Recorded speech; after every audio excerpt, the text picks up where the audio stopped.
Hi guys, आप लोग के बीच एक बहुत ही मज़ेदार गीत लेके मैं आई हूँ। तो आप लोग मेरे गीत को ज़रूर सुने और हमें भरपूर सपोर्ट करते रहें, तभी मेरा हौसला बढ़ते जाएगा। तो आप लोग मेरे चैनल को सब्सक्राइब करना ना भूलिएगा, सपोर्ट करते रहिए। मैं आप लोग को एक गीत सुनाने जा रही हूँ।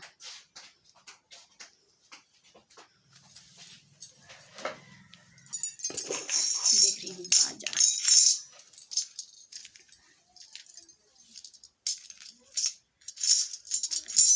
कमाल कैले बा हो, कमाल कैले बा, कमाल कैले बा हो, कमाल कैले बा। हमर पियावा सांवर का कमाल कैले बा, हमर पियावा सांवर का कमाल कैले बा।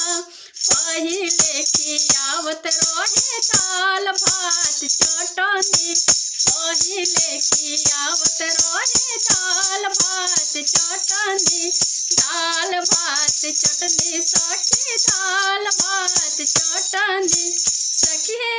अब खियावेले होटल में सखी, अब खियावेले होटल में। हमर पियावा सांवर का कमाल कैले बा, हमर पियावा सांवर का कमाल कैले बा, कमाल कैले बा सखी, कमाल कैले बा।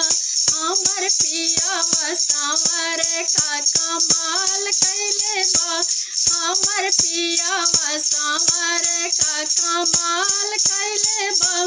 पहिले सुतावत रहे छूटही खटियावा, पहिले सुतावत रहे छूटही खटियावा, छूटही खटियावा सखी, छूटही खटियावा।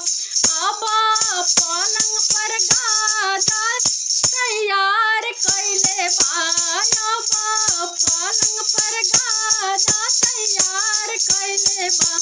हमर पियावा सांवर का कमाल कैले बा, हमर पियावा सांवर का कमाल कैले बा, कमाल कैले बा सखी, धमाल कैले बा।